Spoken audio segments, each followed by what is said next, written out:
Hey everyone, welcome back to NumiSphere.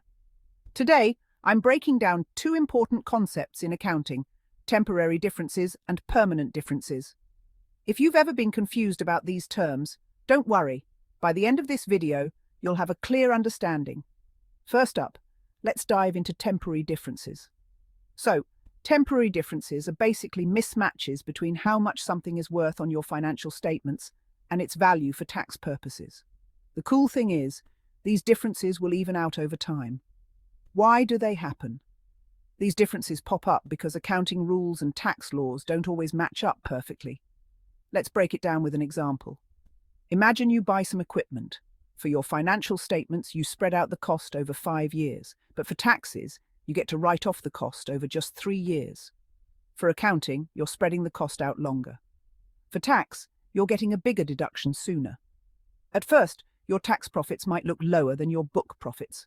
But don't worry, this difference will balance out as the deductions reduce in the later years.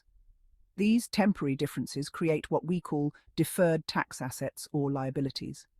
Simply put, deferred tax asset means you pay more tax now and you'll get some of it back later. Deferred tax liability means you pay less tax now but you'll owe more later. Now let's move on to permanent differences. Permanent differences are a bit different. These are one-time differences that won't ever balance out. Once they happen, that's it. Why do they happen? These come up because some items are treated differently for tax purposes and can't be adjusted later. Here's an example. Let's say your company gets hit with a big fine. For accounting, you record the fine as an expense. For tax, you can't deduct fines from your taxable income, so you don't get a tax break for that expense.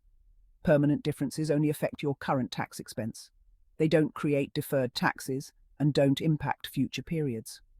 To wrap it up, temporary differences will balance out over time and create deferred tax assets or liabilities.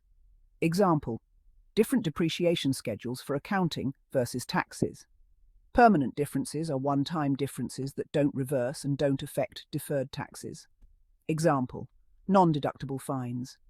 If you found this video helpful, hit that thumbs up and don't forget to subscribe for more easy-to-understand financial tips. Got questions or need more details? Drop them in the comments below. Thanks for watching NumiSphere and see you next time.